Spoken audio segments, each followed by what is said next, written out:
Your Vote 2026, California's battle for governor getting a lot of attention this year with a wide open field with no real frontrunner for the first time since Arnold Schwarzenegger won the recall election back in 2003.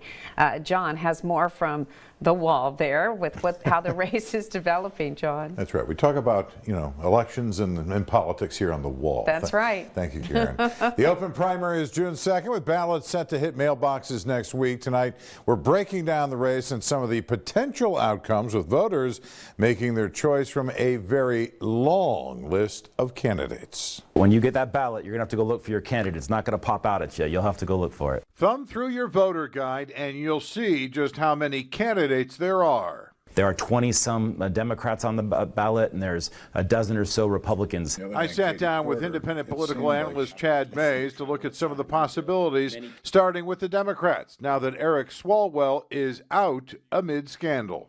The one thing that was fascinating about that poll is it showed Javier Becerra with almost 10%. Now, Javier Becerra spent some money. He's been on, on the campaign the last couple of weeks. Has had a pretty big ad buy over the last couple of weeks, and it's starting to move his numbers up a little bit. While Javier Becerra may be getting a bump, it doesn't seem to be happening for Democratic billionaire Tom Steyer. I'm Tom Steyer. Let's get back to basics and make California affordable. Even though Tom Steyer, because he spent $120 million so far, as of yet, $120 million, is that he's still only right there about 14%. So there's a lot of folks saying that that even though he's leading, that his support is soft. At one time, former Democratic Congresswoman Katie Porter was considered a frontrunner until some notable gaffes. I don't want to keep doing this. I'm going to call it.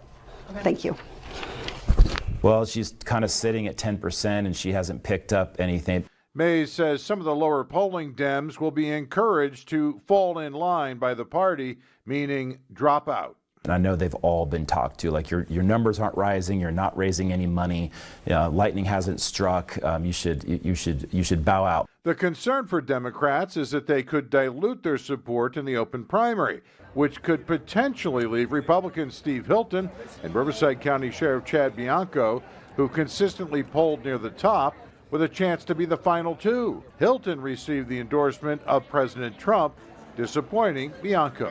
Is that a blessing or a curse right now? Well, you would see in many, in fact, most times when the president endorses, it actually is a huge bump for that Republican candidate. But it's not clear that happened in this case. You've got our sheriff here in Riverside County, Chad Bianco, just 2 points behind him. It wasn't as though that endorsement of Steve Hilton really sort of, made a big difference for him.